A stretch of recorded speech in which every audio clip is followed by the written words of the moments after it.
എന്തിലായിരുന്നു ഇവിടം വരെ എടുത്തല്ലേ? ഈ കോൺപുള്ളിയും ഈ കാര്യങ്ങൾ എത്ര എടുത്തില്ലേ? അഡ്വാൻറ്റേജ് ഡിസഡ്വാൻറ്റേജ് അതുവരെ എടുത്തില്ലായിരുന്നോ? ഓക്കെ. ഇതിനകത്ത് ഈ എഴുതിയിരിക്കുന്ന എല്ലാം നേരത്തെ പറഞ്ഞ അതേ സാധനം തന്നെ കേട്ടോ, വീണ്ടും റിപ്പീറ്റ് ചെയ്തിരിക്കുന്നതേ ഉള്ളൂ, കാരണം അത് പ്രിന്റിംഗ് മിസ്റ്റേക്ക് ആണ്. ഇതെല്ലാം നമ്മൾ ഓൾറെഡി കണ്ടതായിരുന്നു. ഇവയെ കണ്ടായിരുന്നോ? പറഞ്ഞൊക്കെ കണ്ടായിരുന്നോ? ഈ സാധനങ്ങൾ എച്ചൊക്കെ അത്രയും കണ്ടായിരുന്നോ? സമയം കിട്ടിയില്ല. കണ്ടായിരുന്നോ? ആ ഓക്കെ. ഇനി അടുത്ത നമ്മൾ ഡിഫറൻസ് ബിറ്റ്വീൻ ഇൻഡിവിജ്വൽ ഡ്രൈവും ഗ്രൂപ്പ് ഡ്രൈവും അല്ലെ? എന്താണ് ഇൻഡിവിജ്വൽ ഡ്രൈവും എന്താണ് ഗ്രൂപ്പ് ഡ്രൈവും തമ്മിലുള്ള ഡിഫറൻസ്? അപ്പൊ അത് ഒന്നും വലിയ കാര്യമില്ല, ചുമ്മാ ജസ്റ്റ് ഒന്ന് വായിച്ചിരിക്കുക. എന്താണ് ഇൻഡിവിജ്വൽ ഡ്രൈവ് എന്നുള്ളത്? ഈ ഡ്രൈവ് ആർക്കാ ഡ്രൈവ് കൊടുക്കാൻ വേണ്ടി ഉദ്ദേശിക്കുന്നത്? നമ്മുടെ കയ്യിലിരിക്കുന്ന മെയിൻ ആയിട്ടുള്ള ഒരു ഹെഡ് സ്റ്റോക്ക് സ്പിൻഡിൽ ഉണ്ടെങ്കിൽ ആ ഹെഡ് സ്റ്റോക്കിലോട്ട് നമുക്ക് ഡ്രൈവ് കൊടുക്കും. അപ്പോൾ നമുക്ക് ഒന്നെങ്കിൽ എന്ത് ചെയ്യാം, ഒരു മോട്ടോർ വെച്ചിട്ട് വേണമെങ്കിൽ കണക്ട് ചെയ്യാം. എന്നിട്ട് എന്ത് ചെയ്യാം, വേണമെങ്കിൽ വേറെ എന്തെന്ന് അറിയപ്പെടുന്നത് ഗ്രൂപ്പ് അല്ലെ ഇൻഡിവിജ്വൽ ഡ്രൈവും ഉണ്ട്, അതുപോലെ ഗ്രൂപ്പ് ഡ്രൈവും ഉണ്ട്. അപ്പം ഇനി എന്താ, ഒരു മോട്ടോർ വെച്ചിട്ട് തന്നെ നമുക്ക് ഒന്നിലധികം മെഷീനുകളെ നമുക്ക് കൺട്രോൾ ചെയ്യിപ്പിക്കാൻ വേണ്ടിയിട്ടാണെങ്കിൽ അത് നമുക്ക് എന്താ പറയാ, ഗ്രൂപ്പ് എന്ന് പറയും. ഇനി അത് ഇൻഡിവിജ്വൽ ഡ്രൈവ് എന്നറിയപ്പെടുന്നത് ഒരു മെഷീൻ എന്തായിരിക്കും, ഒരു മോട്ടോർ എന്നുള്ള രീതിയിലായിരിക്കും വരിക. ഒരു മെഷീൻ ഒരു മോട്ടോർ എന്നുള്ള രീതിയിൽ വെച്ചിട്ടാണ് ഡ്രൈവ് ചെയ്യുന്നതെങ്കിൽ അത് ഇൻഡിവിജ്വൽ ആണ്. അതേസമയം ഒരു മോട്ടോർ ഉപയോഗിച്ചിട്ട് തന്നെ ഒന്നിലധികം എഞ്ചിൻസിനെ അല്ലെങ്കിൽ ഒന്നിലധികം ലെയ്ത്തിനെ നമുക്ക് വർക്ക് ചെയ്യാൻ വേണ്ടി പറ്റുവാണെങ്കിൽ അതിനെ നമ്മൾ പറയുന്നത് ഗ്രൂപ്പ് ഡ്രൈവ്. അതാണ് ഇവിടെ കൊടുത്തിരിക്കുന്ന individual drive and group drive. അതായത് ഡ്രൈവിങ്ങിന് വേണ്ടിയിട്ട് നിങ്ങൾ യൂസ് ചെയ്യുന്ന മോട്ടോർ ഒരെണ്ണം മാത്രമാണെങ്കിൽ, അല്ലെങ്കിൽ ഒരെണ്ണം മാത്രം ഉപയോഗിച്ചിട്ട് ഒന്നിനെയാണ് വർക്ക് ചെയ്യുന്നതെങ്കിൽ അത് എപ്പോഴും ഇൻഡിവിജ്വൽ ഡ്രൈവ് എന്ന്. ഒന്നിൽ കൂടുതൽ തന്നെ ഓപ്പറേറ്റ് ചെയ്യിപ്പിക്കുകയാണെങ്കിൽ അതിന് എപ്പോഴും എന്താ പറയുക, ഗ്രൂപ്പ് ഡ്രൈവ് എന്ന് പറയും. നോക്കാം, അത് ഇദ്ദേഹത്തിന് ഇനിഷ്യൽ കോസ്റ്റ് ഭയങ്കര കുറവാണ്, മറ്റേത് ഹൈ ആണ്. ഇനി സ്പീഡ് എടുക്കുകയാണെങ്കിൽ മോർ വേരിയബിൾ പോസിബിൾ ആണ്, മറ്റേത് വേരിയേഷൻസ് ഇല്ല അല്ലെ? ഇൻഡിവിജ്വലിനകത്താണെങ്കിൽ കുറച്ചുകൂടെ വേരിയേഷൻസ് നമുക്ക് പോസിബിൾ ആണ്, മറ്റേതിനകത്ത് അങ്ങനെ വേരിയേഷൻസ് ഒന്നും കൊടുക്കാൻ വേണ്ടി പറ്റത്തില്ല. റണ്ണിങ് കോസ്റ്റ് എടുക്കുകയാണെങ്കിൽ ഇത് ഒരെണ്ണം മാത്രം ഉള്ളതുകൊണ്ട് ചെറിയൊരു റണ്ണിങ് കോസ്റ്റ് ആയിരിക്കും. മറ്റേതാണെങ്കിൽ ഒരുപാടുള്ളതുകൊണ്ട് ഗ്രൂപ്പ് ഡ്രൈവിൽ ഒരുപാടുള്ളതുകൊണ്ട് റണ്ണിങ് കോസ്റ്റും കാര്യങ്ങളും കൂടുതലായിരിക്കും. ഇനി ബ്രേക്ക് ഡൗൺ എടുക്കുകയാണെങ്കിൽ only one machine get affected അല്ലെ? അതായത് ഒരു മെഷീനെ ഒരു മോട്ടോർ വെച്ച് കണക്ട് ചെയ്യുന്നുണ്ട്, അത് ഇല്ലാതായി കഴിഞ്ഞാൽ അത് മാത്രമേ ഇല്ലാതാവത്തുള്ളൂ. അതേസമയം ഏതെങ്കിലും ഒരെണ്ണം അഫക്ട് ചെയ്ത് കഴിഞ്ഞാൽ ഉള്ള എല്ലാത്തിനെയും വർക്ക് ചെയ്യാത്ത രീതിയിൽ അല്ലെ, ഒരു മോട്ടോർ അടിച്ചു പോയി കഴിഞ്ഞാൽ ഉള്ള എല്ലാം വർക്ക് ചെയ്യാത്ത രീതിയിലായി പോകും. അതാണ് നമ്മുടെ ഗ്രൂപ്പ് ഡ്രൈവ്. ഇനി യൂസ്ഡ് എവിടെയാണ് ഉപയോഗിക്കുന്നത്? ജോബ് പ്രൊഡക്ഷന് വേണ്ടിയിട്ട് ഉപയോഗിക്കും. അതേസമയം അടുത്ത നമ്മൾ പറയുന്നത് മാസ് പ്രൊഡക്ഷന് വേണ്ടിയിട്ടാണ് ഉപയോഗിക്കുന്നത്. എഫിഷ്യൻസി എടുക്കുകയാണെങ്കിൽ ഇദ്ദേഹത്തിന് ഹൈ ആണ്, മറ്റേത് ലെസ് ആണ്. ഇനി പവർ റെക്കോർഡ് എടുക്കുകയാണെങ്കിൽ ഇദ്ദേഹത്തിന് ലെസ് ആണ്, ഇദ്ദേഹത്തിന് മോർ ആണ്. വേണ്ട, ചുമ്മാ ഒന്ന് പഠിച്ചു വെക്കുക, എന്താണ് ഡ്രൈവ് അല്ലെങ്കിൽ ഡ്രൈവ് കൊടുക്കുന്നത് എന്തിന്റെ ബേസിസിലൊക്കെ വരാം എന്നുള്ള രീതിയിൽ ഒരു ചോദ്യം ചോദിച്ചു കഴിഞ്ഞാൽ നമ്മൾ ബേസ് പഠിച്ചു വെച്ചിരിക്കുക. അത് ഇൻഡിവിജ്വൽ ഡ്രൈവ് ഉണ്ട്, അതുപോലെ തന്നെ ഗ്രൂപ്പ് ഡ്രൈവ് ഉണ്ട് എന്നുള്ള സാധനം അറിഞ്ഞിരിക്കുക. ഓക്കെ അല്ലേ? ഇനി കഴിഞ്ഞ ക്ലാസ്സിൽ നമ്മൾ പറഞ്ഞുകൊണ്ടിരുന്ന സാധനത്തില് നമ്മൾ പറഞ്ഞു അല്ലെ, എന്തൊക്കെയായിരുന്നു നമ്മുടെ ഹെഡ് സ്റ്റോക്ക് നമുക്ക് ഡ്രൈവ് ചെയ്യാൻ വേണ്ടിയിട്ട് എന്തൊക്കെ മെത്തേഡുകൾ ഉണ്ടെന്നാണ് പറഞ്ഞത്? ഹെഡ് സ്റ്റോക്കിന് എന്തൊക്കെ മെത്തേഡിലാണ് നമുക്ക് ഡ്രൈവ് ചെയ്യാൻ വേണ്ടി പറ്റുന്നത്? ഹെഡ് സ്റ്റോക്കിനെ കറക്കാൻ വേണ്ടിയിട്ട് എന്തൊക്കെ മെത്തേഡിലാണ് പറഞ്ഞത്? നമുക്ക് ഗിയർ ഉണ്ടല്ലേ, നമ്മളതിൽ ഗിയറും മെഷും അങ്ങനെയുള്ള കാര്യങ്ങളുണ്ടെങ്കിൽ ആ ഗിയർ ഓൾ ഗിയർഡ് എന്ന് പറഞ്ഞ സംഭവങ്ങളും, അതുപോലെ തന്നെ കോൺപുള്ളി ഡ്രൈവ് അല്ലെ, കോൺപുള്ളി ഡ്രൈവ്. ഇനി ആ കോൺപുള്ളി ഡ്രൈവുമായിട്ട് ബന്ധപ്പെട്ട് നമ്മൾ ജസ്റ്റ് പഠിച്ചൊരു സാധനമായിരുന്നു ബാക്ക് ഗിയർ എന്ന് പറഞ്ഞ സാധനം. കോൺപുള്ളി ഡ്രൈവുമായിട്ട് ബന്ധപ്പെട്ട് ജസ്റ്റ് ഒരു കാര്യം പഠിച്ചായിരുന്നു, ബാക്ക് ഗിയർ. ആ ബാക്ക് ഗിയർ ഉപയോഗിച്ചിട്ട് നിങ്ങൾക്ക് ആക്ച്വലി ഇരിക്കുന്ന സ്പിൻഡിൽ സ്പീഡ് എങ്ങനെയാണോ ആ സ്പിൻഡിൽ സ്പീഡ് നിങ്ങൾക്ക് റെഡ്യൂസ് ചെയ്യിപ്പിക്കാൻ വേണ്ടി പറ്റും.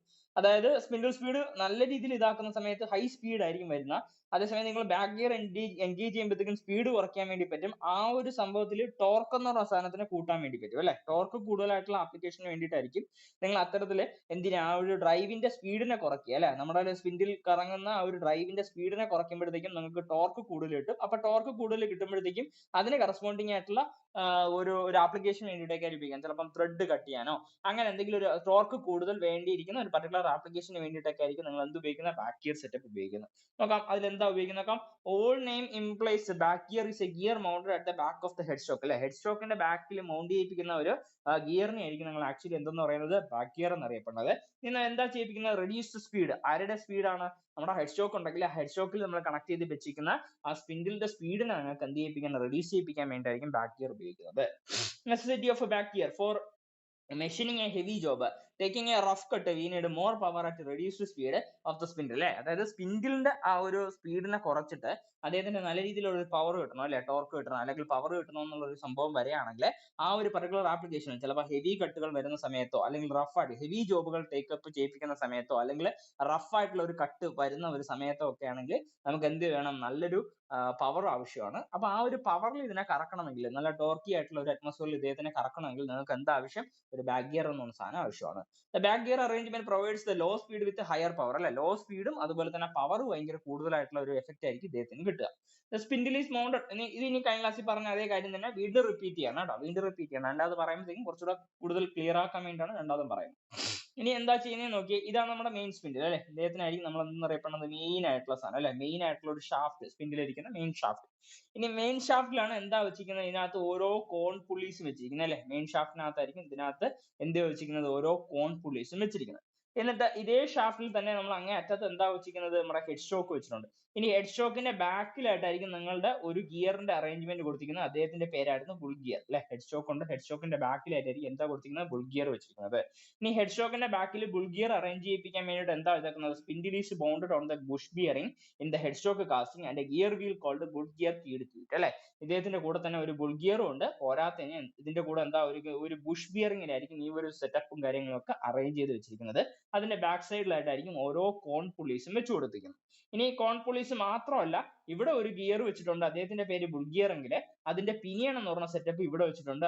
ഇത് വെറുതെ പിനിയൺ, ചെറിയ ഗിയറിനെ ആയിരിക്കും പിനിയൺ എന്ന് പറയാം. ആ പിനിയൺ ഇവിടെ അറേഞ്ച് ചെയ്തിരിക്കും. ഇനി ഇതേ ഷാഫ്റ്റിന് പാരലൽ ആയിട്ടായിരിക്കും മറ്റൊരു ഗിയറും ഗിയറും ഷാഫ്റ്റും ആയിട്ടുള്ള ഒരു അറേഞ്ച്മെന്റ് ഉണ്ട്. അതിനെ ടോട്ടലി പറയുന്നത് എന്തായിരിക്കും, ബാക്ക് ഗിയർ അറേഞ്ച്മെന്റ് എന്നായിരിക്കും. എന്താ പറയാ, ബാക്ക് ഗിയർ അറേഞ്ച്മെന്റ്.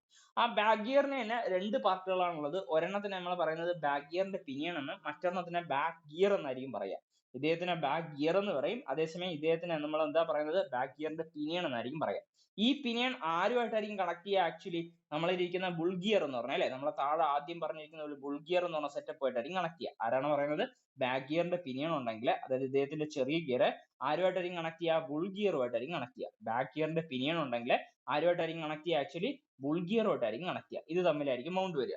അതേപോലെ തന്നെ നമ്മുടെ ഈ ബാക്ക് ഗിയറിനകത്തിരിക്കുന്ന ഇത് പിനിയൺ ആണെങ്കിൽ, ബാക്ക് ഗിയറിന്റെ ഗിയർ ഉണ്ടെങ്കിൽ നമ്മളിൽ മെയിൻ ഷാഫ്റ്റിൽ ഇരിക്കുന്ന എന്തുമായിട്ടായിരിക്കും കണക്ഷൻ വരിക, നമ്മുടെ പിനിയണുമായിട്ടായിരിക്കും കണക്ഷൻ വരിക. ക്ലിയർ അല്ലേ, ഇത് ക്ലിയർ അല്ലേ, നമ്മൾ ക്ലാസ്സിൽ പറഞ്ഞ സംഭവം തന്നെയാണ്.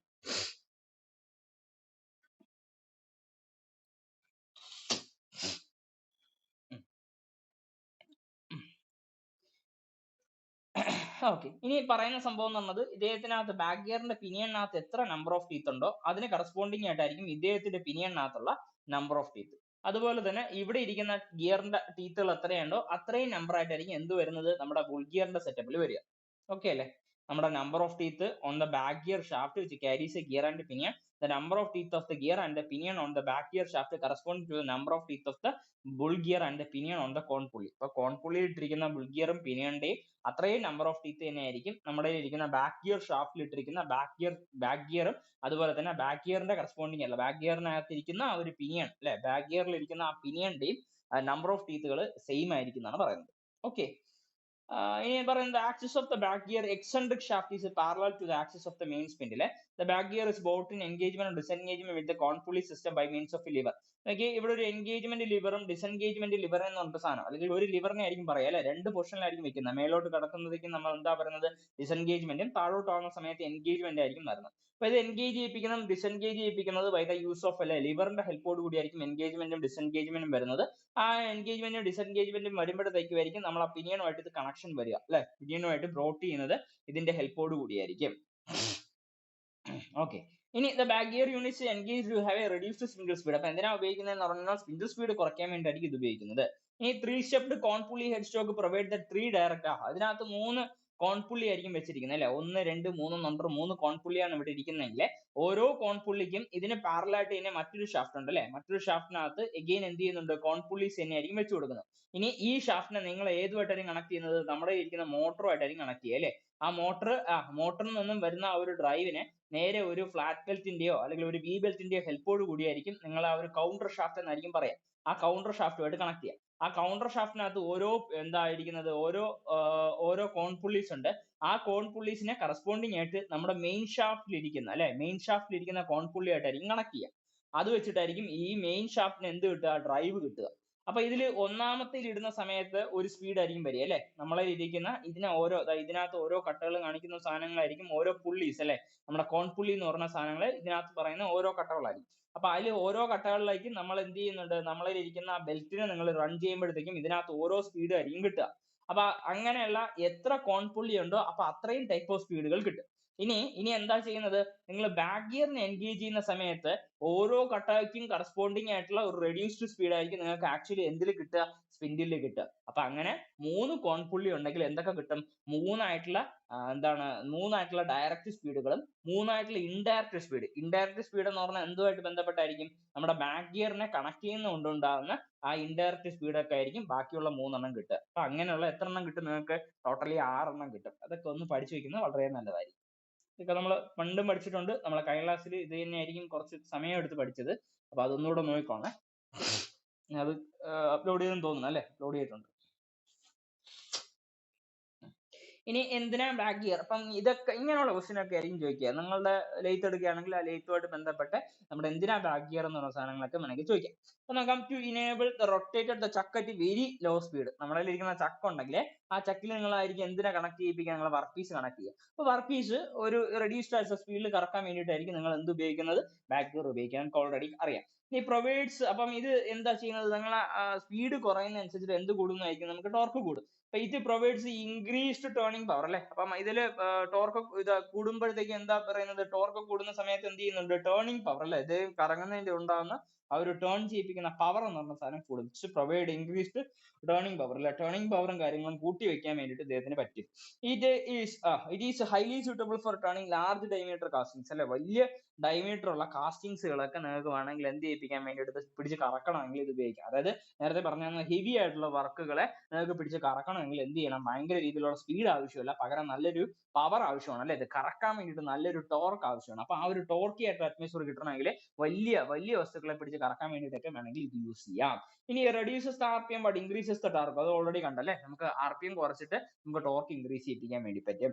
Even the largest face plate mounted job can be turned successfully. അതായത് വലിയ ഫേസ് പ്ലേറ്റ് എന്ന് പറഞ്ഞ സാധനം വലിയ വലിയ സാധനങ്ങളൊക്കെ ആയിരിക്കും, ഇറഗുലർ ആയിട്ടുള്ള ഷേപ്പ് ഓഫ് വർക്കുകളൊക്കെ പിടിപ്പിക്കാനായിരിക്കും ഫേസ് പ്ലേറ്റ് വെക്കുന്നത്. അപ്പൊ ആ ഫേസ് പ്ലേറ്റ് വെക്കുന്ന സമയത്ത് ഭയങ്കര ഹൈ സ്പീഡിൽ പിടിച്ച് കറക്കുന്നതിനെക്കാട്ടിയും സിമ്പിൾ എന്ന് പറഞ്ഞ സംഗതി നമുക്ക് ഭയങ്കര ഒരു ഹൈ പവറോട്ട് നമുക്ക് ഇതിനെ കറക്കാൻ വേണ്ടി പറ്റും. ഉദ്ദേശിക്കുന്ന സാധനം എത്രയേ ഉള്ളൂ, സ്പീഡ് കുറച്ചിട്ട് നമുക്കൊരു വർക്കിനെ കറക്കണമെങ്കിൽ, അതുപോലെ തന്നെ ഹെവി ആയിട്ടുള്ള ജോബുകൾ വെക്കണമെങ്കിൽ, അതുപോലെ തന്നെ നമുക്ക് റഫ് ആയിട്ടുള്ള കട്ട് അടിക്കണമെങ്കിലൊക്കെ ആയിരിക്കും നമ്മൾ എന്ത് ഉപയോഗിക്കുക, നമ്മുടെ ബാക്ക് ഗിയർ എന്ന സെറ്റപ്പ് ഉപയോഗിക്കുക. ക്ലിയർ അല്ലേ? ഇതാണ് ബാക്ക് ഗിയറുമായിട്ട് ബന്ധപ്പെട്ട് ഒരു ഫിഗറും കാര്യങ്ങളും കൊടുത്തിരിക്കുന്നത്. ഇതാണ് നമ്മുടെ അക്കൗണ്ട് പുള്ളീസ്, ഇതാണ് നമ്മുടെ ഇരിക്കുന്ന ബുൾ ഗിയർ എന്ന സാധനം, ഇതാണ് നമ്മുടെ അദ്ദേഹത്തിന്റെ പിനിയൺ, ഇതായിരിക്കും നമ്മുടെ ബാക്ക് ഗിയർ. ബാക്ക് ഗിയറിന്റെ പിനിയൺ ഇതാണ്.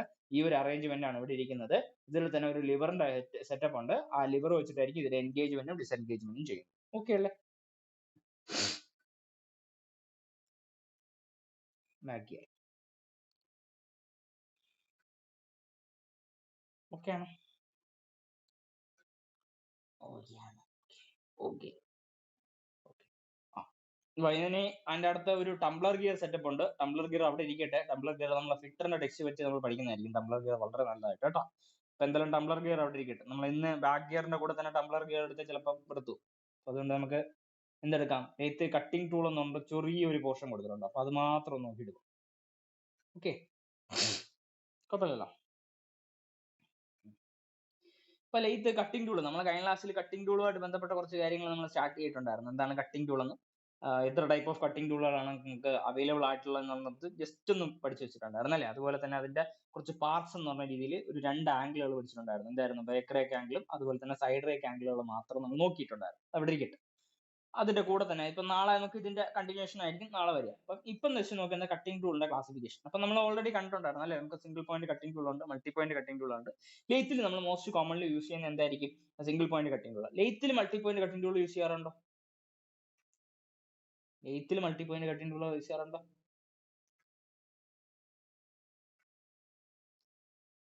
ഉപയോഗിക്കാറുണ്ട് അല്ലെ. ഇവിടെ ഉപയോഗിക്കുന്നത് ലെയ്ത്തില്. ഓക്കെ, വേറെ എവിടെയെങ്കിലും യൂസ് ചെയ്യാറുണ്ടോ?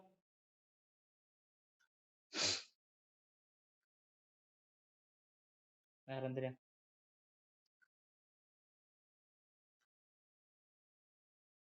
ഗിയർ കട്ട് ചെയ്യാൻ വേണ്ടി ഉപയോഗിക്കാം. വേറെ എന്തെങ്കിലും?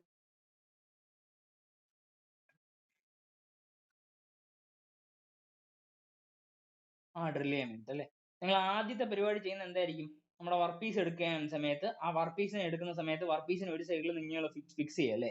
മറ്റേ സൈഡിനെ ആക്ച്വലി എന്താ ചെയ്യുക, മറ്റേ സൈഡിനെ ആക്ച്വലി എന്ത് ചെയ്യിപ്പിക്കണം, ഒന്നെങ്കിൽ ഇതിനെ ഈ ഒരു സൈഡിനെ ഫുൾ എന്ത് ചെയ്യും, ഫേസ് ചെയ്ത് കളയും അല്ലേ. ഫേസ് ചെയ്ത് കളഞ്ഞതിന് ശേഷം ഇവിടെ ഒരു കറക്റ്റ് സെന്ററിൽ ഒരു ഹോൾ ഇട്ടതിന് ശേഷം അല്ലേ നമുക്ക് ആ ഒരു ടെയിൽ സ്റ്റോക്കിന്റെ ഡെഡ് സെന്റർ പിടിപ്പിക്കാൻ വേണ്ടി പറ്റത്തുള്ളൂ. അപ്പൊ അതിന് വേണ്ടിയിട്ട് ആദ്യത്തെ ഓപ്പറേഷൻ ചെയ്യുക എപ്പോഴും ഡ്രില്ലിംഗ് ആയിരിക്കും.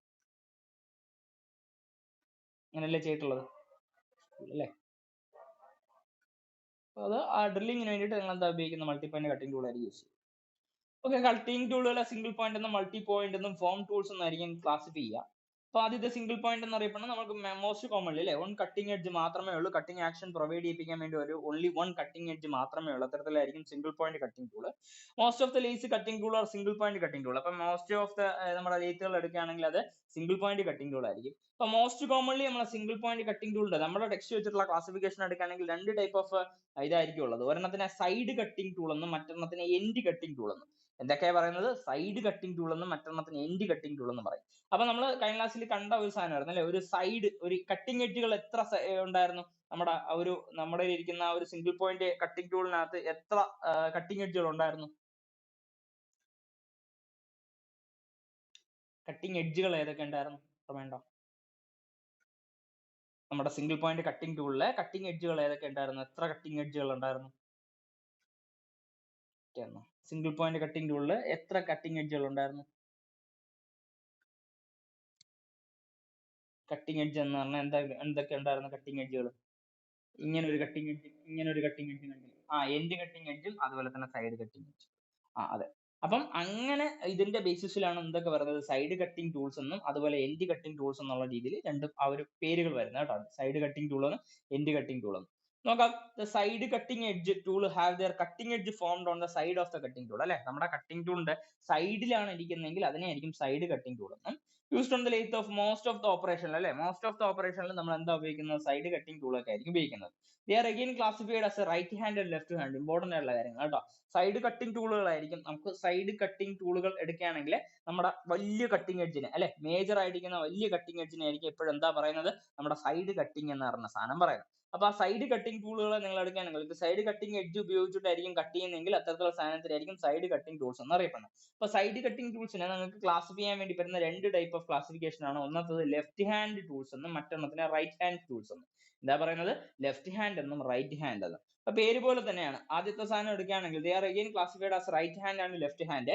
ആദ്യത്തെ സാധനങ്ങൾ എടുക്കുകയാണെങ്കിൽ റൈറ്റ് ഹാൻഡ് അല്ലെ. റൈറ്റ് ഹാൻഡ് ടൂൾസ് നിങ്ങൾ എടുക്കുകയാണെങ്കിൽ from tail stock towards head stock അല്ലെ, നിങ്ങളിൽ ഇരിക്കുന്ന റൈറ്റിൽ നിന്ന് ഫ്രം റൈറ്റ് ടു ലെഫ്റ്റ് അല്ലെ, ഫ്രം റൈറ്റ് ടു ലെഫ്റ്റ്, അത് ആർ ടു എല്ലിലോട്ടാണ് പോകുന്നതെങ്കിൽ റൈറ്റ് ഹാൻഡ് ടൂളുകൾ എടുക്കുകയാണെങ്കിൽ റൈറ്റ് ഹാൻഡ് ടൂളിനെ നമ്മൾ എപ്പോഴും ഓപ്പറേറ്റ് ചെയ്യിപ്പിക്കുന്ന എവിടത്ത് നിന്ന് എവിടത്തോട്ടായിരിക്കും? റൈറ്റ് സൈഡിൽ നിന്ന് ലെഫ്റ്റ് സൈഡിലോട്ട്. റൈറ്റ് സൈഡിൽ ഏതാ പറയുന്നത്? നമ്മുടെ ഇരിക്കുന്ന ടെയിൽ സ്റ്റോക്ക് ആണ് അല്ലെ പറയുന്നത്. റൈറ്റ് സൈഡിൽ പറയുന്ന ടെയിൽ സ്റ്റോക്ക് ആണ്.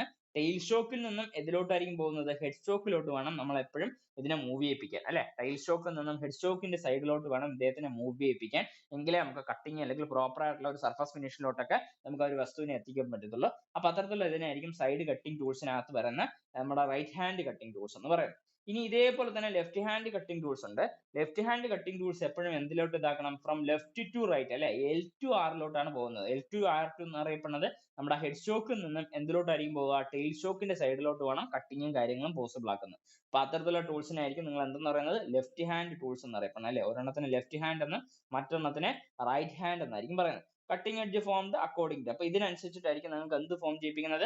കട്ടിംഗ് എഡ്ജും കാര്യങ്ങളൊക്കെ ഫോം ചെയ്യിപ്പിക്കുന്നത്. ക്ലിയർ അല്ലേ? Right hand and left hand അല്ലെ. ഒരെണ്ണത്തിന് റൈറ്റ് ഹാൻഡ് എന്ന് മറ്റൊന്ന് left hand.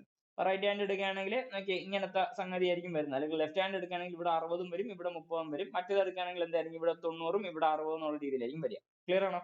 Right hand and left hand side cutting എഡ്ജുമായിട്ട് ബന്ധപ്പെട്ട സാധനമാണ്. സൈഡ് കട്ടിംഗ് എഡ്ജ് അല്ലെങ്കിൽ സൈഡ് കട്ടിംഗ് എഡ്ജ് ആണ് അതിന്റെ ഒരു മെജോറിറ്റി ആയിട്ട് വരുന്നത്. അവിടെ കട്ടിംഗ് പോസിബിൾ ആകുന്ന രണ്ട് രീതിയിലായിരിക്കും. ഒരെണ്ണത്തിന് റൈറ്റ് ഹാൻഡ് കട്ടിംഗ് എന്നും മറ്റൊരെണ്ണത്തിന് ലെഫ്റ്റ് ഹാൻഡ് കട്ടിംഗ് എന്നായിരിക്കും. റൈറ്റ് ഹാൻഡ് കട്ടിംഗ് എന്ന് പറഞ്ഞ സാധനം എന്താണ്? ലെഫ്റ്റ് ഹാൻഡ് കട്ടിംഗ് എന്ന് പറഞ്ഞ സാധനം എന്താണ്? ക്ലിയർ അല്ലേ?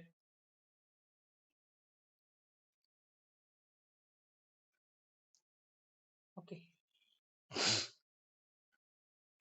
ഇനി അതുപോലെ തന്നെ അടുത്ത വരുന്ന സാധനമായിരിക്കും എൻഡ് കട്ടിംഗ് ടൂൾസ് അല്ലെ. End cutting tools cutting edge at the front of the tool അല്ലെ, നമ്മുടെ ഫ്രണ്ട് സൈഡിൽ തന്നെ ആയിരിക്കും. അതെ, ആ ഒരു എൻഡ് സൈഡ് ഒരു മെജോറിറ്റി ആയിട്ട് നമ്മൾ കൺസിഡർ ചെയ്യുകയാണെങ്കിൽ അതായിരിക്കും നമ്മുടെ എൻഡ് കട്ടിംഗ് ടൂൾസ് എന്ന് അറിയപ്പെടുന്നത്. അപ്പൊ നമുക്ക് ഒരു പ്ലഞ്ചിങ് ഓപ്പറേഷൻസോ അല്ലെങ്കിൽ ഗ്രൂവ് അടിക്കുക അല്ലെങ്കിൽ എന്തെങ്കിലും അങ്ങനത്തെ എന്തെങ്കിലും ഒരു ഓപ്പറേഷൻ എടുക്കുകയാണ്, ഒരു പർട്ടിക്കുലർ ആയിട്ടുള്ള ഓപ്പറേഷൻ, ഒരു ഗ്രൂവ് അടിക്കുക അല്ലെങ്കിൽ നിങ്ങൾക്ക് എന്ത് ചെയ്യുക, കട്ട് ചെയ്ത് കിടക്കണം, വാർട്ടിംഗ് ഓഫ് ചെയ്യിപ്പിക്കുക. അപ്പൊ അങ്ങനെയുള്ള ചെറിയ ചെറിയ ഓപ്പറേഷൻസ് എല്ലാം മിക്കവാറും നമ്മൾ ഉപയോഗിക്കുന്നത് എന്തായിരിക്കും, എൻഡ് കട്ടിംഗ് ആക്ഷൻ അല്ലെ, എൻഡ് കട്ടിംഗ് ടൂൾസ് ഒക്കെ ആയിരിക്കും നമ്മൾ മാക്സിമം ഉപയോഗിക്കുന്ന അത്തരത്തിലുള്ള ഇതായിരിക്കും. പ്ലഞ്ചിങ് ആക്ഷൻ ഒക്കെ പ്രൊവൈഡ് ചെയ്യുന്നത് അല്ലെങ്കിൽ പ്ലഞ്ച് കട്ട് ഓപ്പറേഷൻ എന്ന് പറഞ്ഞ സാധനത്തിന് വേണ്ടിയിട്ട് നമ്മൾ മോസ്റ്റ് കോമൺലി ഉപയോഗിക്കുന്നത് എൻഡ് കട്ടിംഗ് ടൂൾസ് ആയിരിക്കും. ഓക്കെ,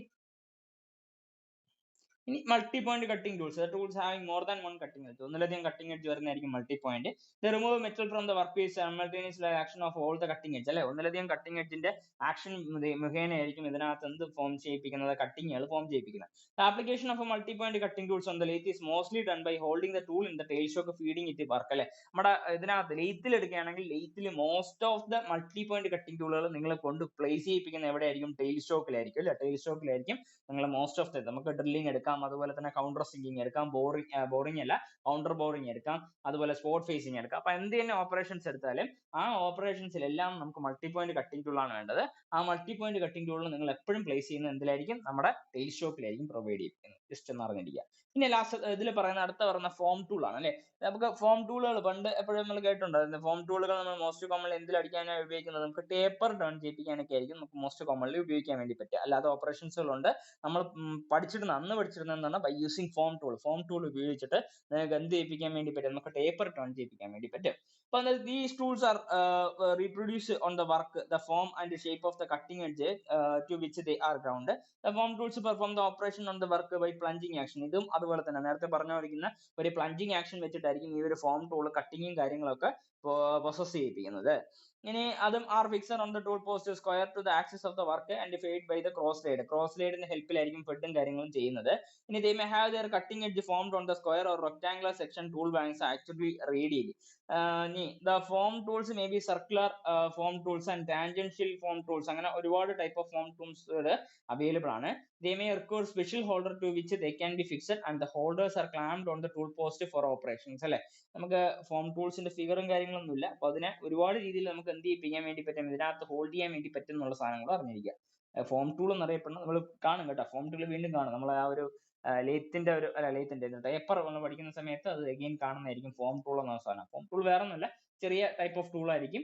ആ ടൂളിനെ നിങ്ങൾ എവിടെയാണ് ഹോൾഡ് ചെയ്യിപ്പിക്കാൻ വേണ്ടി പോകുന്നത്, ആ ക്രോസ് ലേഡിന്റെ ഹെൽപ്പോട് കൂടിയായിരിക്കും എന്ത് ചെയ്യുന്നത്, ഈ ഒരു ഫോം ടൂളിനെ വർക്ക് ചെയ്യിപ്പിക്കുക. അപ്പൊ ആ ഒരു പ്ലഞ്ചിങ് ആക്ഷൻ വഴിയായിരിക്കും നമുക്ക് ആ ഫോം ടൂൾ യൂസ് ചെയ്തിട്ട് ഒരു പർട്ടിക്കുലർ വർക്ക് പീസിനെ എന്ത് ചെയ്യിപ്പിക്കാൻ വേണ്ടി പറ്റുന്ന ആ ഒരു ഷേപ്പിലോട്ട് കൊണ്ടുവന്ന് എത്തിക്കാൻ വേണ്ടി പറ്റുന്നത്. ആ കാര്യങ്ങൾ അത്ര അറിഞ്ഞിരിക്കുക. ഫോം ടൂളുമായിട്ട് ബന്ധപ്പെട്ട് അത്രയും കാര്യങ്ങൾ മാത്രമേ ഉള്ളൂ. ഫോം ടൂൾ എന്തിന്റെ ഫോമിലാണോ വരുന്നത് അല്ലെങ്കിൽ ആ ഒരു ടൂളിന്റെ ഷേപ്പ് എങ്ങനെയാണ് ഇരിക്കുന്നത് അതിന്റെ അതേ റെപ്ലിക്ക തന്നെ നമുക്ക് വർക്കിന്റെ സർഫസിലോട്ട് എത്തിക്കാൻ വേണ്ടിയിട്ടായിരിക്കും ആ ഒരു ഫോം ടൂൾ യൂസ് ചെയ്യുക. ഇപ്പൊ ഫോം ടൂളുകൾ എടുക്കുകയാണെങ്കിൽ ഇങ്ങനെയൊക്കെ ഷേപ്പിൽ ഇരിക്കുകയാണെങ്കിൽ ഒരു പ്ലഞ്ചിങ് ആക്ഷൻ വെച്ചിട്ട് നമുക്ക് വേണമെങ്കിൽ വർക്ക് പീസിന്റെ പുറത്ത് എന്ത് ചെയ്യാം, ഇങ്ങനെ ഒരു സർഫസ് ജനറേറ്റ് ചെയ്യിപ്പിക്കാൻ വേണ്ടി പറ്റും. അതേസമയം ഇങ്ങനത്തെ ഒരു സർഫസ് ആണ് ഇരിക്കുന്നതെങ്കിൽ വർക്ക് പീസിന്റെ പുറത്തും അങ്ങനത്തെ ഒരു പ്രൊജക്ഷൻ പോലുള്ള സാധനങ്ങളൊക്കെ ഉണ്ടാക്കാൻ വേണ്ടി പറ്റും. അതായത് ഒരു പർട്ടിക്കുലർ ഫോമിലോട്ട് കൺവേർട്ട് ചെയ്യിപ്പിക്കാൻ വേണ്ടി പറ്റും എന്നാണ് പറയുന്നത്. മറ്റേതൊക്കെ ആണെങ്കിൽ അങ്ങനെയല്ലല്ലോ, ഒരു വർക്ക് പീസിനെ ഇങ്ങനെ എടുക്കുകയാണെങ്കിൽ അല്ലെങ്കിൽ ആ വർക്ക് പീസിനെ ജസ്റ്റ് ടേൺ ചെയ്തിട്ട് ഡയമീറ്ററിലോട്ട് മാറ്റാനേ പറ്റുള്ളൂ. ഇതാണെങ്കിൽ ആ ഒരു പർട്ടിക്കുലർ ഫോമിലോട്ട് നമുക്ക് ആ ഒരു വർക്ക് പീസിനെ ഷേപ്പ് ചെയ്യിപ്പിച്ച് കൊണ്ടുവയ്ക്കാൻ വേണ്ടി പറ്റും. അത്തരത്തിലുള്ള സാധനമായിരിക്കും ഈ ഒരു ഫോം ടൂൾ എന്ന് ഉദ്ദേശിക്കുന്നത്. പ്ലഞ്ചിങ് ആക്ഷൻ എന്നായിരിക്കും പറയുന്നത്. പ്ലഞ്ച് ചെയ്യിപ്പിക്കുക എന്ന് പറഞ്ഞു കഴിഞ്ഞാൽ ആ ഒരു ഇതിൽ അടിച്ചേൽപ്പിച്ചിട്ട് ആ ഒരു ഫോമിലോട്ട് കൺവേർട്ട് ചെയ്യിപ്പിക്കുന്നതായിരിക്കും ഫോം ടൂൾ കൊണ്ട് പറ്റുന്നത്. ക്ലിയർ ആണെന്ന് വിശ്വസിക്കുന്നു. ഇനി ലെയ്ത്ത് കട്ടിംഗ് ടൂൾസിനെ വീണ്ടും പറയാം. Tools on the lathe are classified. നമ്മൾ മോസ്റ്റ് കോമൺലി യൂസ് ചെയ്യുന്ന ടൂളുകളെ നമുക്ക് ക്ലാസിഫൈ ചെയ്യാൻ വേണ്ടി പറ്റും. Solid type, brazed type, inserted bit with holder, throw away type tools അല്ലെ. നമുക്ക് 4 ടൈപ്പ് ഓഫ് ടൂളുകളാണുള്ളത്. നമുക്ക് ഓരോന്നായിട്ട് നോക്കാം. Solid bits of square, rectangular and round cross section. Most of the lathe cutting tools are solid type. അപ്പൊ നമ്മുടെ വർക്ക്ഷോപ്പുകളിലൊക്കെ നമ്മൾ ഉപയോഗിക്കുന്ന സാധനം മിക്കവാറും എന്താ കാണുന്നത്, സോളിഡ് ടൈപ്പ് ടൂൾസുകളായിരിക്കും കാണുക വർക്ക്ഷോപ്പുകളിൽ കേട്ടോ. നമ്മൾ പഠിപ്പിക്കാൻ വേണ്ടി ITയിലോ അല്ലെങ്കിൽ അവിടെ നമ്മുടെ ഇതിലിരിക്കുന്ന വർക്ക്ഷോപ്പിലോ, നമ്മുടെ ടെക്നിക്കൽ ഇതിലുള്ള ടെക്നിക്കൽ സ്കൂളിലോ അല്ലെങ്കിൽ അവിടെ ഇരിക്കുന്ന വർക്ക്ഷോപ്പുകളൊക്കെ ആണെങ്കിൽ അവിടെയൊക്കെ മോസ്റ്റ് കോമൺലി കാണുന്നത് ഈ ഒരു സോളിഡ് ടൈപ്പ് ഓഫ് ടൂളുകളായിരിക്കും കാണുന്നത്. ഇനി ഹൈ കാർബൺ സ്റ്റീലോ അല്ലെങ്കിൽ ഹൈ സ്പീഡ് സ്റ്റീൽസോ ടൂൾ സ്റ്റീൽസുകളൊക്കെ ആയിരിക്കും നമ്മൾ സാധാരണ ഹൈ സ്പീഡ് സ്റ്റീൽസ് ആയിരിക്കും നമ്മുടെ ടൂളായിട്ട് യൂസ് ചെയ്യുന്നത്. The length and the cross section of a tool depending upon the capacity of the machine അതുപോലെ type of tool post and the nature of operation. അപ്പം മെഷീന്റെ കപ്പാസിറ്റിക്കും അതുപോലെ തന്നെ ഏത് ടൂൾ പോസ്റ്റ് ആണ്, അതുപോലെ തന്നെ എന്ത് ഓപ്പറേഷൻ ആണോ നിങ്ങൾ ഉദ്ദേശിക്കുന്നത് അല്ലെ. ഇതിനകത്ത് ചിലപ്പോൾ പേപ്പർ അടിക്കുക, ഫേസിങ് ചെയ്യിപ്പിക്കുക, അല്ലെങ്കിൽ ടേൺ ചെയ്യിപ്പിക്കുക, വെറുതെ ടേൺ ചെയ്യിപ്പിക്കുക, അങ്ങനെയുള്ള ഓരോ ഓപ്പറേഷൻ ഉണ്ടെങ്കിൽ ആ ഓരോ ഓപ്പറേഷൻ അനുസരിച്ചിട്ടായിരിക്കും ഇദ്ദേഹത്തിന്റെ ഷേപ്പും സൈസും ഒക്കെ മാറുന്നത്, അല്ലെങ്കിൽ ലെങ്ത്തും ക്രോസ് സെക്ഷനും ഒക്കെ മാറുന്നത്. അതിന്റെ ഓരോ സൈസുകൾ മാറുന്നതനുസരിച്ചിട്ടായിരിക്കും. ഏറ്റവും വില കുറവും അല്ലെ ചീപ്പായിട്ട് കിട്ടുന്നതായിട്ടുള്ള സാധനമായിരിക്കും നമ്മുടെ ഇരിക്കുന്ന ഈ ഒരു സോളിഡ് ആയിട്ടുള്ള സാധനം അല്ലെ. ഫോർജ്ഡ് ടൂൾസ് എന്ന് പറഞ്ഞാലും കറക്റ്റ് തന്നെയായിരിക്കും. ഈ സോളിഡ് നിങ്ങൾക്ക് അടിച്ചെടുക്കാൻ വേണ്ടിയിട്ട് പറ്റുന്ന ആ ഒരു മെത്തേഡ് ആയിരിക്കും ഫോർജിങ്. അപ്പൊ ആ ഫോർജ് ചെയ്തിട്ട് എടുക്കുന്ന ആ ഒരു ടൂൾ എന്ന് പറഞ്ഞാലും കറക്റ്റ് തന്നെയായിരിക്കും. ഓക്കെ, ഇനി അടുത്ത പറയുന്ന സാധനം ഇൻസേർട്ടഡ് ബിറ്റ്സ് അല്ലെ. കുഞ്ഞു കുഞ്ഞു ഇൻസേർട്ടഡ് ബിറ്റ്സ് ഉണ്ടെങ്കിൽ അതും വിത്ത് ഹോൾഡർ അല്ലെ. ഇൻസേർട്ടഡ് ബിറ്റ് വിത്ത് ഹോൾഡർ എന്ന് പറഞ്ഞ സാധനം അല്ലെ. Inserted bit with holder. അപ്പൊ അത് പറയുന്നതെന്ന് പറയുമ്പോൾ സോളിഡ് ആയിട്ടുള്ള ഹൈ സ്പീഡ് സ്റ്റീൽ ടൂളുകൾ എടുക്കുകയാണെങ്കിൽ അത് ടോട്ടലി ഉണ്ടാക്കുകയാണെങ്കിൽ അത് ഭയങ്കര കോസ്റ്റ്ലി ആണ്. അപ്പൊ അത് ഒഴിവാക്കാൻ വേണ്ടിയിട്ട് എന്താ ചെയ്യുന്നത്, ടൂൾ ഹോൾഡറുകൾ മാത്രം ഉണ്ടാക്കിയെടുക്കുക. ടൂൾ ഹോൾഡറുകൾ വേറെ ഏതെങ്കിലും മെറ്റീരിയൽ ഉണ്ടാക്കിയെടുത്തതിന് ശേഷം ഇതിന്റെ ടൂളിന്റെ ബിറ്റ് അല്ലെ, ടൂളിന്റെ അറ്റത്ത് വെച്ചിരിക്കുന്ന ബിറ്റുകൾ മാത്രം നമ്മൾ പറയുന്ന മെറ്റീരിയലിന്റെ നമുക്ക് കട്ടിങ് എഡ്ജ് വരുന്നതോ അല്ലെങ്കിൽ ആ ഒരു കട്ടിങ് ടൂൾ വരുന്ന മെറ്റീരിയലിന്റെ സംഭവം മാത്രം എടുക്കുകയാണെങ്കിൽ നമുക്ക് എഫക്റ്റീവ് ആയിട്ട് കോസ്റ്റിനെ റെഡ്യൂസ് ചെയ്യിപ്പിക്കാൻ വേണ്ടി പറ്റും. അത്തരത്തിലുള്ള സാധനമായിരിക്കും inserted bit with holder. Some high speed steel tools are costly, hence they are sometimes used as inserted bits അല്ലെ. ചില സമയത്ത് നമുക്ക് inserted bits കളായിട്ട് യൂസ് ചെയ്യാൻ വേണ്ടി പറ്റും. These bits are small in size and inserted in the holes shaped according to the cross section of the bit to be inserted അല്ലെ. നമുക്ക് എന്താണോ ആ ഒരു ഇത് അത് അല്ലെങ്കിൽ ആ ഒരു ഷേപ്പ് ഉണ്ടെങ്കിൽ ആ ഷേപ്പിന് കറസ്പോണ്ടിങ് ആയിട്ട് ഇതിനകത്തോട്ട് ഇതിനെ കയറ്റി വെക്കാൻ വേണ്ടി പറ്റും. അതാണ്. ഇത്ര ഇല്ലായിരുന്നോ, ഉറങ്ങി എത്ര നേരം? കേക്കാം.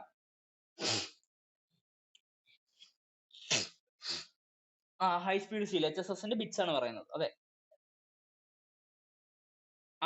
അതിനും വേറെയാണ്. അത് ഈ ത്രോ അവേ ടൈപ്പിനായിരിക്കും മിക്കവാറും ഉപയോഗിക്കുന്നത്. ത്രോ അവേ ടൈപ്പ് എന്ന് പറഞ്ഞ സാധനം അല്ലേ, അതും സെയിം ആണ്, കാർബൈഡ് ഇൻസേർട്ട് ആണ്. ഇത് വേറെ ഐറ്റം ആണ്.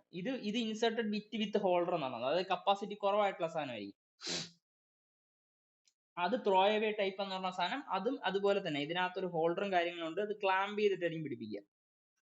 ഇത് നമ്മൾ സ്ക്രൂ ചെയ്തിട്ടോ പിൻ ചെയ്തിട്ടൊക്കെ ആയിരിക്കും പിടിപ്പിക്കുക. ഇത് ഒരു ക്ലാമ്പിന്റെ ഹെൽപ്പോട് കൂടി അതിനെ പിടിപ്പിക്കുന്നുണ്ട്, അത്രേ ഉള്ളൂ.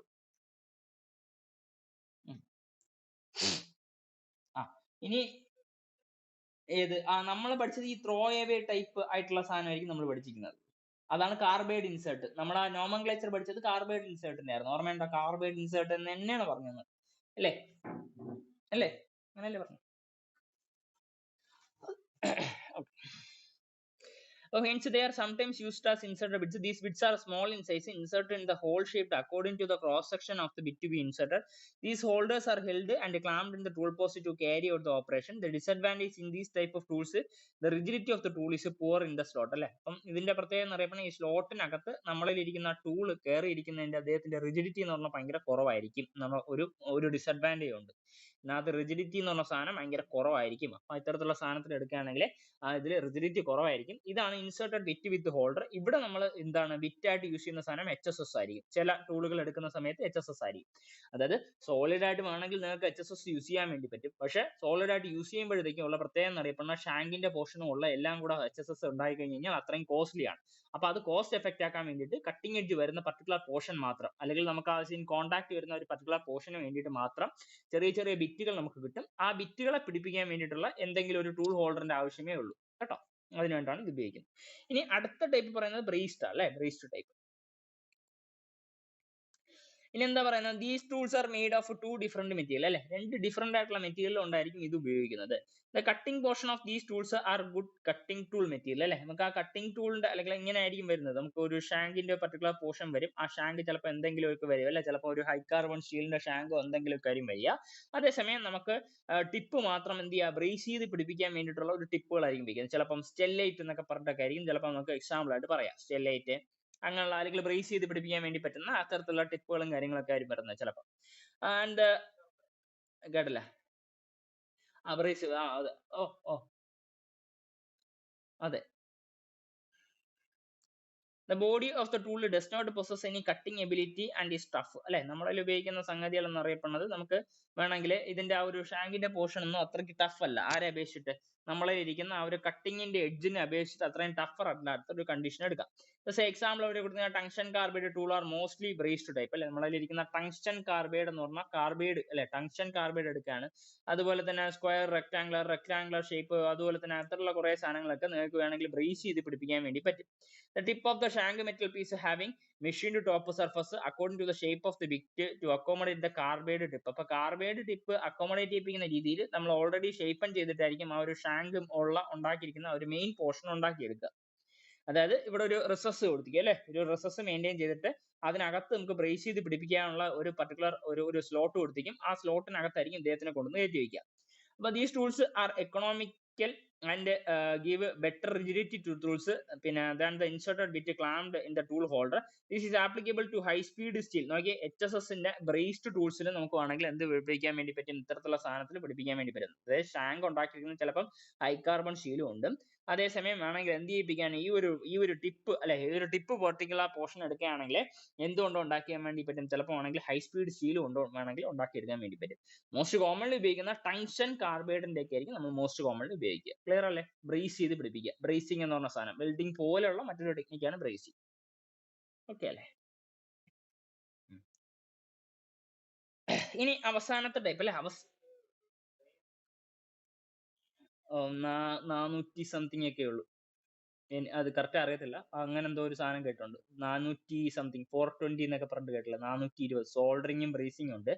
ബ്രേസിംഗ് 420 എന്നൊക്കെ പറഞ്ഞിട്ടൊരു ടെമ്പറേച്ചർ കേട്ടിട്ടുണ്ട്. 420 ആ റേഞ്ച് എന്തോ ആണ്, കറക്റ്റ് എനിക്ക് ഓർമ്മയില്ല. ആ റേഞ്ച് എന്തോ 420 എന്തോ 450 കേട്ടുണ്ടോ? 420 റേഞ്ച് വന്നില്ലേ? കുഴപ്പമില്ലല്ലോ.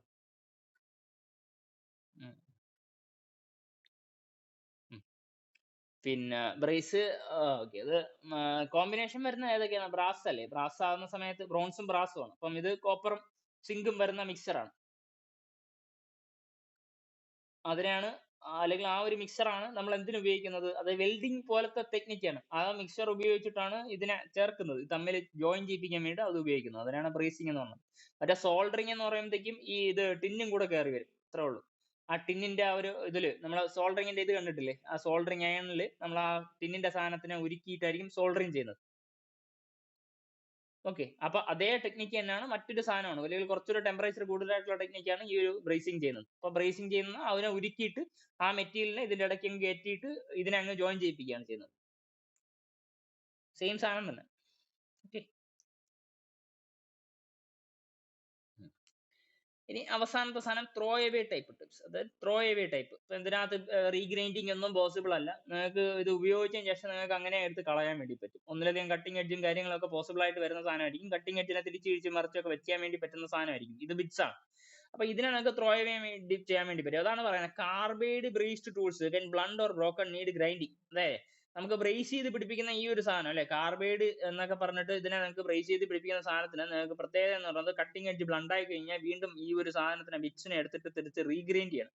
അപ്പൊ ഇത് കുഞ്ഞായതുകൊണ്ട് ഇനി ഇതിനെ റീഗ്രൈൻഡിങ് എന്ന് പറഞ്ഞ സാധനം ഭയങ്കര പാടാണ്. അപ്പൊ റീഗ്രൈൻഡ് ചെയ്യുക, അത് എന്തെങ്കിലുമൊക്കെ കണ്ടുപിടിക്കാൻ, അല്ലെ റീഗ്രൈൻഡ് ചെയ്യുക, അല്ലെങ്കിൽ ഇതിനെ എടുത്ത് കളഞ്ഞിട്ട് പുതിയ ബിറ്റിനെ കൊണ്ടുവന്ന് വെക്കണ്ടേ, അല്ലെങ്കിൽ പുതിയ ബിറ്റിനെ ഒന്നേന്ന് എന്ത് ചെയ്യണം, നിങ്ങൾക്ക് കൊണ്ടുവന്നിട്ട് ബ്രേസ് ചെയ്ത് പിടിപ്പിക്കണം. അപ്പൊ അത് ഭയങ്കര കഷ്ടമാണ്. അപ്പൊ അത് മാറ്റാൻ വേണ്ടിയിട്ടായിരിക്കും എന്ത് ഇതാക്കുന്നത്, ത്രോ എവേ ടൈപ്പ് ടൂൾസിന്റെ ഇൻട്രൊഡക്ഷൻ വരുന്നത് കേട്ടോ. Need grinding which is time absorbing and expensive, hence they are used to throw away insert in mass production. അപ്പൊ മാസ് പ്രൊഡക്ഷനിൽ നമ്മൾ most commonly throw away type ഒക്കെ ആയിരിക്കും ഉപയോഗിക്കുക. എന്താ പറഞ്ഞത്, special tool holder are needed. അപ്പൊ ഇതിന് വേണ്ടിയിട്ട് സ്പെഷ്യൽ ആയിട്ടുള്ള ടൂൾ ഹോൾഡറുകൾ ആവശ്യമാണ്. And carbide rectangular, square, triangular shape. കണ്ട, ഇത് നമ്മൾ അന്ന് പഠിച്ചില്ലേ ഈ സാധനങ്ങളല്ല. അതായത് നമുക്ക് കാർബൈഡ് ടിപ്പുകൾ ഉണ്ടെങ്കിൽ, കാർബൈഡ് ബിറ്റുകൾ ഉണ്ടെങ്കിൽ ആ കാർബൈഡ് ബിറ്റുകളെ ഒരുപാട് ഷേപ്പ് ഇൻസേർട്ടുകൾ ഉപയോഗിക്കുന്നത്. അത് ത്രോ എവേയിലാക്കിയായിരിക്കും നമ്മൾ മോസ്റ്റ് കോമൺലി ഉപയോഗിക്കുക. അതായത് വിത്ത് ഹോൾഡറും കൂടെ ഉള്ള ഒരു ത്രോ എവേയിലായിരിക്കും നമ്മൾ ഇതിനെ കൊണ്ടുവന്ന് വെക്കുക. Okay. The seating base are machined such that the rake and the clearance needed for the cutting bit are automatically achieved when the bits are clamped. അതായത് ഇദ്ദേഹത്തിന്റെ സീറ്റിംഗ് ബേസ് കറക്റ്റ് ആയിട്ട് വെച്ചിരിക്കുന്നതെന്ന് പറഞ്ഞത് ഇദ്ദേഹത്തിന്റെ ബാക്കിയുള്ള നമുക്ക് വേണ്ടിയിരിക്കുന്ന എല്ലാ ആംഗിളുകളും അല്ലെ, നമുക്ക് റേക്ക് ആംഗിളും ക്ലിയറൻസ് ആംഗിളും എല്ലാ കാര്യങ്ങളും കറക്റ്റ് ആവുന്ന രീതിയിൽ വരുന്ന രീതിയിലായിരിക്കും ഇദ്ദേഹത്തിന്റെ സീറ്റിംഗ് ബേസ് നമ്മൾ അറേഞ്ച് ചെയ്യുന്നത്. നിങ്ങൾ ഒന്ന് കൊണ്ടുവന്ന് വെച്ചാൽ മാത്രം മതി. എന്നിട്ട് ഇതിനെ ക്ലാമ്പ് ചെയ്ത് പിടിപ്പിക്കുന്ന സമയത്ത് ഈ ഒരു ആംഗിളുകൾ നിങ്ങൾക്ക് അറേഞ്ച് ചെയ്യേണ്ട ആവശ്യമില്ല. അത് അങ്ങനെ പ്രോപ്പർ ആയിട്ട് അലൈൻ ചെയ്യുന്ന രീതിയിലായിരിക്കും ഇത് ഓൾറെഡി സെറ്റ് ചെയ്തിട്ടിരിക്കുന്നതെന്നാണ് പറയുന്നത്. ഇനി അതുപോലെ tools are to be operated very high cutting speed. അപ്പൊ ഇത്തരത്തിലുള്ള സാധനങ്ങൾ നിങ്ങൾക്ക് ഭയങ്കര കട്ടിംഗ് സ്പീഡിൽ യൂസ് ചെയ്യാൻ വേണ്ടി പറ്റും. കാര്യം എന്ന് പറഞ്ഞാൽ റിജിഡിറ്റി ഭയങ്കര കൂടുതലായിരിക്കും. നേരത്തെ തന്നെ അപേക്ഷിച്ച് കുറച്ച് റിജിഡിറ്റിയും കാര്യങ്ങളൊക്കെ കൂടുതലായിരിക്കും. Capacity of the machine must be very high and rigidity of the machine is good as well as. അല്ലെ, നമുക്ക് തൊട്ട് മുന്നേ നമ്മൾ വേറൊരു സാധനം പഠിച്ചായിരുന്നു. വേറൊരു സാധനം നമ്മൾ എന്താ പഠിച്ചത്? ഇൻസേർട്ടഡ് ബിറ്റ് വിത്ത് ഹോൾഡറിനെ അപേക്ഷിച്ച് എടുക്കുകയാണെങ്കിൽ ത്രോ അവേ കേട്ടില്ല. റിജിഡിറ്റി കുറവാണ്. അതിനെ അപേക്ഷിച്ചിട്ട് നമ്മൾ നോക്കുകയാണെങ്കിൽ ത്രോ അവേ ടൈപ്പിന്റെ ആണെങ്കിൽ പ്രത്യേകം അറിയപ്പെടുന്നത് ഇതിനെ പിടിപ്പിക്കാൻ വേണ്ടിയുള്ള സ്ഥലം നോക്കുമ്പോഴേക്കും മനസ്സിലാവും അല്ലെ. ഇതിന് നിങ്ങൾക്ക് ഇങ്ങനെയൊക്കെയാണ് ഒരു വൃത്തിയുടെ രീതിയിൽ വെക്കുന്നുണ്ട്. ഇതിന് റിജിഡിറ്റി എന്ന് പറഞ്ഞാൽ ചിലപ്പോൾ പെട്ടെന്ന് പൊട്ടിപ്പോകാനുള്ള സാധ്യതയുണ്ട്. അപ്പൊ അതേസമയം ഇത് പ്രോപ്പർ ആയിട്ടാണ് അലൈൻ ചെയ്തിട്ടിരിക്കുന്നത്. അതുകൊണ്ട് ഇത് കുറച്ചുകൂടെ ബെസ്റ്റ് ആയിട്ട് പോകും. ഓക്കെ, ഞാനിവിടെ വരുന്നത് ക്ലിയർ അല്ലേ? അപ്പം ജസ്റ്റ് അറിഞ്ഞിരിക്കേണ്ട സാധനം എന്ന് പറഞ്ഞത് ഇമ്പോർട്ടന്റ് ആയിട്ടുള്ള കട്ടിംഗ് ടൂളുകൾ ഏതൊക്കെ ടൈപ്പ് എന്ന് ചോദിച്ചു കഴിഞ്ഞാൽ ആദ്യമേ പറയാം. അത് മറ്റേത് വലിയ ക്ലാസിഫിക്കേഷൻ ആണ്. സിംഗിൾ പോയിന്റ്, മൾട്ടി പോയിന്റും അതുപോലെ എൻഡ് കട്ടിങ്ങും സൈഡ് കട്ടിങ് എന്നൊക്കെ പറഞ്ഞിട്ട് അത് വേറെ ക്ലാസിഫിക്കേഷൻ ആണ്. ഇത് നമ്മൾ മോസ്റ്റ് കോമൺലി യൂസ് ചെയ്യുന്നത് അല്ലേ, നമ്മുടെ വർക്ക്ഷോപ്പിലൊക്കെ യൂസ് ചെയ്യുന്ന എത്ര ടൈപ്പ് ഓഫ് കട്ടിംഗ് ടൂളുകൾ ഉണ്ടെന്ന് ചോദിച്ചു കഴിഞ്ഞാൽ ഇതാണ് പഠിക്കേണ്ടത്. ഏതായിരുന്നു പറഞ്ഞാൽ നമുക്ക് സോളിഡ് ആയിട്ട് വരുന്ന കട്ടിംഗ് ടൂളുകൾ അവൈലബിൾ ആണ്. അതുപോലെ നമുക്ക് ബ്രേസ് ചെയ്ത് പിടിപ്പിക്കാൻ വേണ്ടി വരുന്ന കട്ടിംഗ് ടൂളുകൾ അവൈലബിൾ ആണ്. ഇൻസേർട്ടഡ് ബിറ്റ്സ് വിത്ത് അല്ലെങ്കിൽ ഇൻസേർട്ടഡ് ബിറ്റ് വരുന്ന അല്ലെ, ഇൻസേർട്ടഡ് ബിറ്റ് വിത്ത് ഹോൾഡറോട് കൂടി കട്ടിംഗ് ടൂളുകൾ അവൈലബിൾ ആണ്. അതുപോലെ ത്രോ അവേ ടൈപ്പ് ഓഫ് ടൂളുകൾ അവൈലബിൾ ആണ്. ത്രോ അവേ ടൈപ്പ് അങ്ങനെയുള്ള 4 ക്ലാസിഫിക്കേഷൻ. ഓക്കെ അല്ലേ? ഇനി മറ്റേതിന്റെ ക്ലാസിഫിക്കേഷൻ പറയുന്നത് കട്ടിംഗ് ടൂൾസിനെ ടോട്ടലി ക്ലാസിഫൈ ചെയ്യുന്നതായിരിക്കും സിംഗിൾ എന്നും മൾട്ടി പോയിന്റ് എന്നും ഫോം ടൂൾ എന്ന് പറഞ്ഞിട്ടൊരു ക്ലാസിഫിക്കേഷൻ. മറ്റേത് ടോട്ടലി നമ്മൾ എവിടെ ഉപയോഗിക്കുന്ന കട്ടിംഗ് ടൂളുകൾ എടുക്കുമ്പോഴത്തേക്കുള്ള ക്ലാസിഫിക്കേഷൻ ആണ്. അതേസമയം ഇവിടെ സ്പെസിഫൈ ചെയ്ത് ലെയ്ത്തിൽ ഉപയോഗിക്കുന്ന കട്ടിംഗ് ടൂൾ എന്നുള്ള രീതിയിൽ നമ്മൾ ക്ലാസിഫൈ ചെയ്യുകയാണെങ്കിൽ അതാണ് ഇപ്പൊ പറഞ്ഞിരിക്കുന്ന ഇത്രയും കാര്യങ്ങൾ. ഓക്കെ, അത് രണ്ടും മാറിപ്പോയത്. എന്താണ് ചോദിക്കുന്നത് അതിന്റെ ഉത്തരം പറഞ്ഞു കൊടുക്കുക. ഓക്കെ അല്ലേ? ഓക്കെ അല്ലേ? ഞാൻ right hand left hand cutting tool എന്ന് പറഞ്ഞ സാധനം. ആംഗിൾ നമ്മൾ അടുത്ത ക്ലാസ്സിൽ നമ്മൾ പഠിക്കുന്നതായിരിക്കും. ആംഗിൾ പഠിച്ചിട്ട് അതിന്റെ അടുത്ത ക്ലാസ്സിൽ നമ്മൾ ഈ ഒരു ടെക്സ്റ്റിന്റെ സാധനം കൂടെ പഠിക്കും. അപ്പം കുറച്ചുകൂടെ പിടിയിട്ട് നമ്മൾ ആ ഒരു രീതിയിൽ പഠിച്ചു വരിക. ഓക്കെ, അപ്പൊ ഇന്നത്തേക്ക് മതി. 10-18.